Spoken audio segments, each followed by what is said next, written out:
Black Men Cry Too is an invitation for men of color to feel safe to share their truth and unpack their hurt. This space was created for Black men to feel empowered and know it's okay that they can cry too.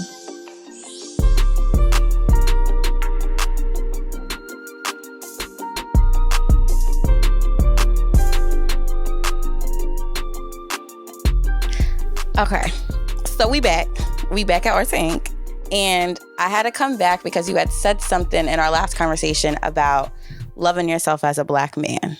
Word. And since you said that, I had to bring my Black man. Hello. Mac, who you is. Okay.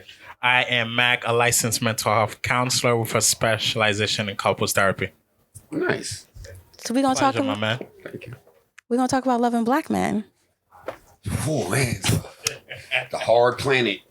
It's a hard planet we live in out here getting this love thing, you know what I'm saying? Do you feel like Black men know what it feels like to be loved? No. Honestly, no. I agree with that too. I think that a lot of them think the concept of love is what they can provide. I sometimes fall victim of that, you know what I'm saying?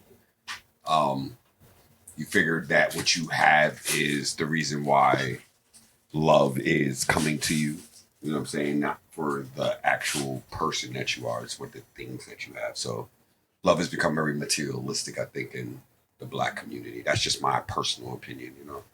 Yeah, and to just kind of add to that as well, I do feel like just based on societal standards, Black men mainly are judged by what they have to offer and how they can provide, which is why with a lot of fathers, once they have children, they try to work more because they feel like I have to provide more because I have more responsibilities, when what their family is really looking for is for them to be present.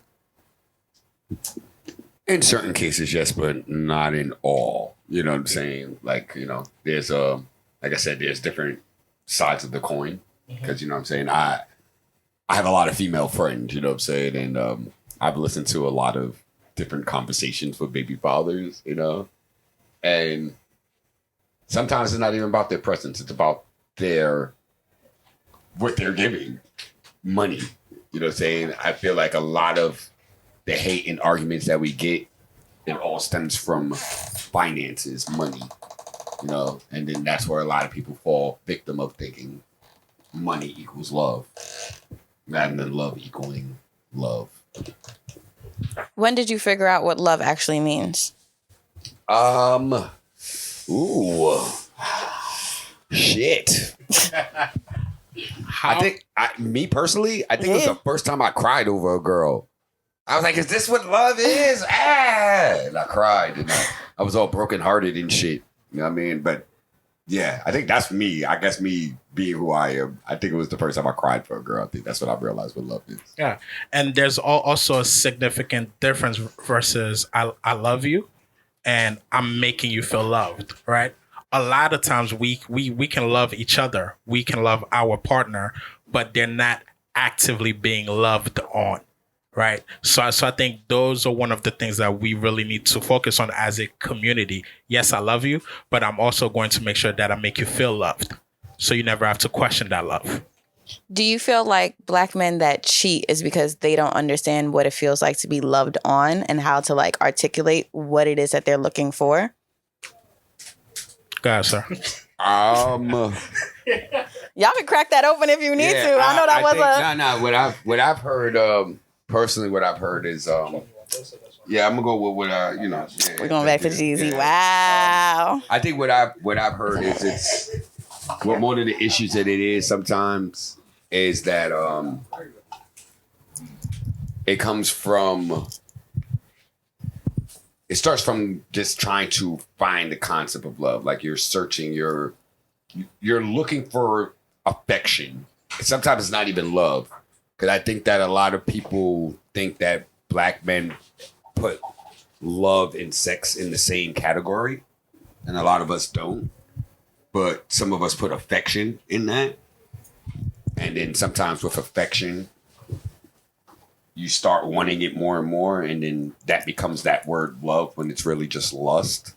I think that a lot of people got to get their wording correct of what they think love, lust, and all those different things are. You know what I'm saying? Like, it's a lot of really, I think, misconceptions of different words that really be throwing people off. I like that. Love and lust, right? Yeah. And interestingly enough, for a long-term relationship, both are needed. You got to love your partner, but you also still have to lust after your partner, right? You got to feel desired by them, and you also need to make them feel desired, right? And that's when those action come in. Like, I need to ensure that you're feeling loved. I'm making you feel loved, and part of that is making you feel like I do want you. I do want to spend time with you. I do want to be intimate with you. I do want to talk to you, and that's when infidelity tends to happen. It's when there is an absence of emotional needs that are not being met in the relationship. And I think sometimes what happens with that, and I think with a lot of women, they don't realize is this because men want to hear it too. Facts. And I think that a lot of women get too comfortable few years into the relationship and they forget about that concept of showing the affection back. And when you start losing that, that's when the man starts searching for it. Every man wants to be wanted. That is a whole fact. There's no man on this planet that can't tell me they don't want to be wanted. Shit, I want to be wanted right now at this very moment. That's just life and how it works. You know what I'm saying? Everybody wants to be wanted. So when you start losing that, and I think that a lot of men don't know how to express that to their significant other, because it's hard to say, I want to be wanted because we automatically expect it. You know what I'm saying? If I'm in this relationship and I'm busting my ass to provide and give you all the things you need, I want you to give me that level of want still. And we feel like we shouldn't say it. It should be natural, but it ends up having to be said. Yeah. I 99% agree with you. 99%. But I do feel that us men that does provide and take care of our family, we also have this entitlement that if I take care of all the bills and I take care of us and we're going on vacation, I should just have access to you 24/7. But in practice, a lot of times our partners are also feeling not prioritized and not validated because we're not spending enough time with them. We're not talking to them, like, right? We're not connecting on an emotional level because most women require an emotional connection prior to being physically connected, while most men require a physical connection in order to be emotionally connected. So what we see is we're just passing each other, right?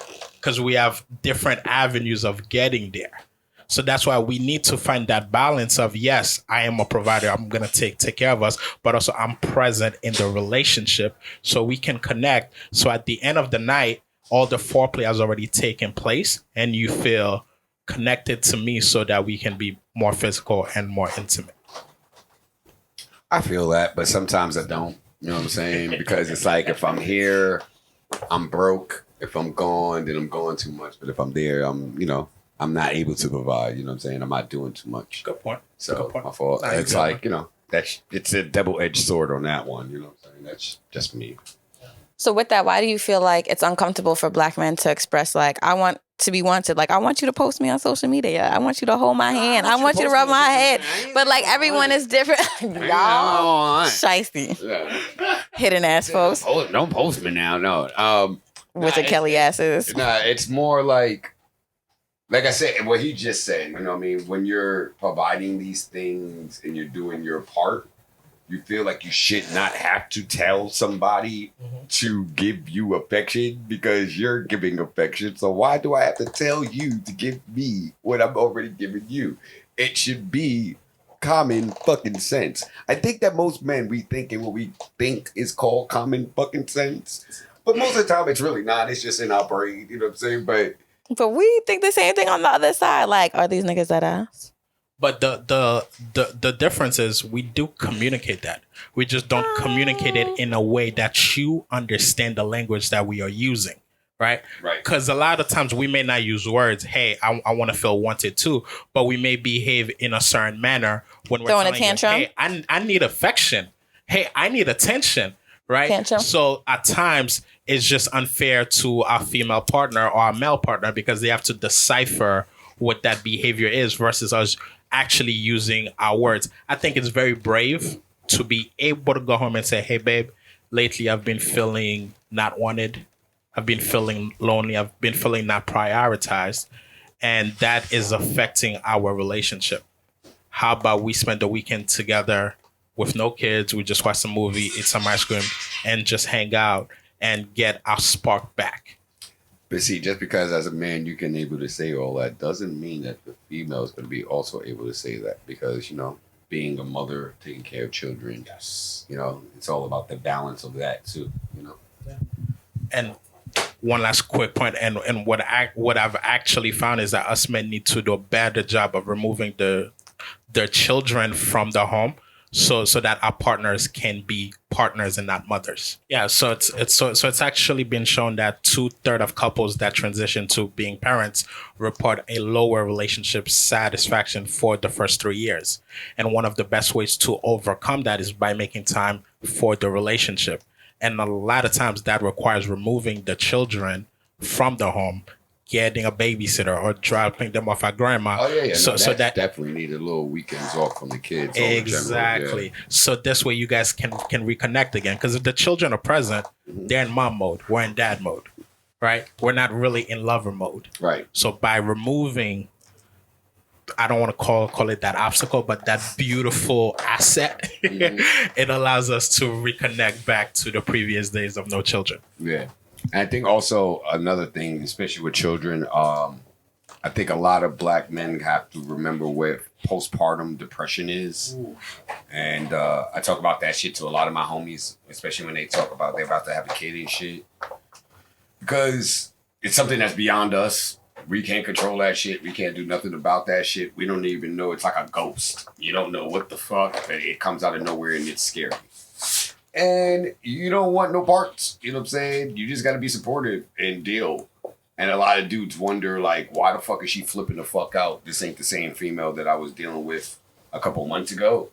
And it's because she's going through some fucking chemical imbalance shit that's beyond you.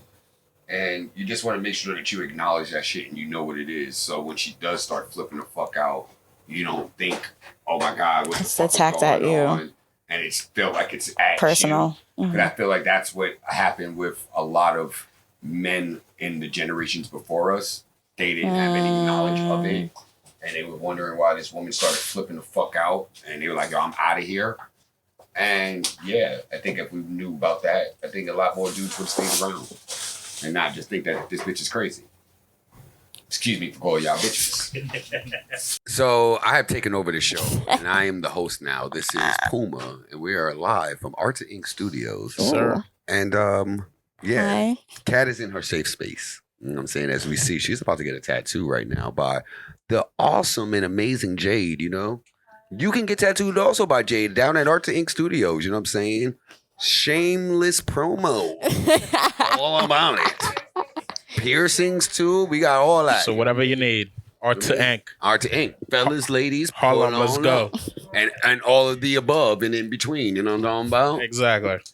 But yeah, Kat, while you're in your safe space, anything else you need to talk about?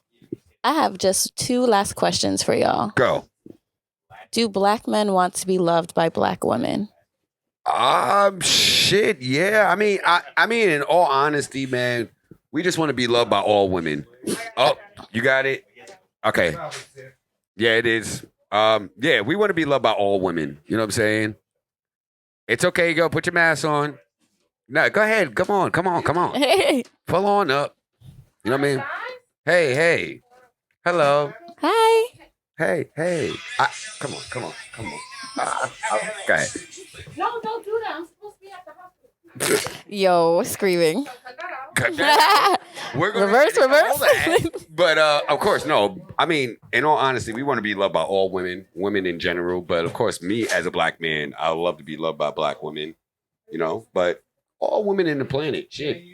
If you're an alien, then you got some loving. Okay. I might take some of that. You know what I'm talking about? That's just me. Yeah, I do think that it's really important that us black men start to define what does love look like for us. What does it feel like? What does it sound like? What does it taste like? What does it smell like? Because that will help Hopefully us not become musty. more emotionally intelligent and be able to set up the next generation that's coming after us. So the answer is yes. Right. And then it's also, I'm not gonna lie, it also goes back to the black woman too, because it starts from her seeing a black man get loved, and once she sees that, can she achieve giving that? But So- that's neither here Actually, it nor is. there. How do we as black women love black men? Shit, you gotta fucking learn that shit. And it's not just from an R&B song or watching some goddamn Tyler Perry movie. Yo, You know what I'm saying? You gotta really understand that shit. We are complex creatures. We have moments, you know? And communication. Everything is not an argument. There's one thing I'm gonna give you this last one, and I'm gonna walk off on this one. ooh. Right. Don't drop the mic too hard. I not- can't pay for it. I think a lot of black women gotta stop listening to how a black man says stuff and listen to what the black man is saying. Because I constantly get the fucking thing. It's your tone and how you're saying it. I don't know, Puma. And it's like, listen, man, just listen to what I'm saying, not how I'm saying it. And I think that if we have a lot more of that, a lot more can be achieved. I think it's the approach. And that's what I mean right there. Yeah. You know what I'm saying? So hold on. Look, see the looks you giving me? Look, they rolling the eyes. I don't care. You know what I'm saying? Listen to what I'm saying, not how I'm saying. But don't yell at it. Why are you yelling at me? That's not But fair. If you don't I mean think to yell, that- then don't and I yell. think that That's So what let's come to a level what point. I think, though, is that when we're yelling, we're mad, but it's just that we're passionate. Passionate. About what we're saying. Mhm. And then that we don't know that we're coming off aggressive to you. We're just very passionate about what we're saying. And you got to sometimes realize that shit. So I do think that accountability is very important here. And even though at times that we can get really passionate about what we are saying, we also need to learn to communicate in a manner that our partner is able to receive the information. And also 96% of the time, the way we start a conversation is exactly how it ends, right? So we need to be very mindful of the words that we use, because as we always say, like, words have power. Words are spells, right? So we got to be very careful of the language that we use to speak to those that we love. But to get back to the question on how to love a black man, it's very simple. Go ask him, hey, babe, how can I love you today? They ain't going to listen. Facts. Text him right now. Do it. Say, babe, what We have the response with us. what are 3 things that I can do to make you feel loved today? And whatever those 3 things are, I will make sure that I get it done. And that's how you can Lord. love him each and every day, brother. He going to look at this phone and be like, bitch, what you do now? Who think you talking? Wait, Old this is a toxic setup. shit. This is a Old setup. What you toxic do? shit. What, But you did I leave my phone out? What I do? Just a See, setup. but that means y'all got guilty consciences that you got to work on. Nah, man, you know. Yeah, that's I'm just joking. I'm just kidding. We really need to start building a culture of appreciation and love. Can I just say that I'm so glad that my black friend is here taking care of this black woman, because she's been annoying my life for years now about this whole situation. So I'm just glad that this is finally happening. And with that, since you're the new host of the show, Oh, yeah. So since I'm the new host of the show, we are about to have a very, very great day in America. And I'm so glad that you guys came and enjoyed this episode of Black Men Cry 2. Ooh. Season what? 4, God and you damn, were yeah, on season season- what, Puma? I think 1 or 2. You were on season 1. I was on season 1 and I made it to season 4. Wow, look at the elevation that is called life. And now I'm the host. Shit, look at me. Puma. And we're out. Cat, are you ready? I don't know. Here we go.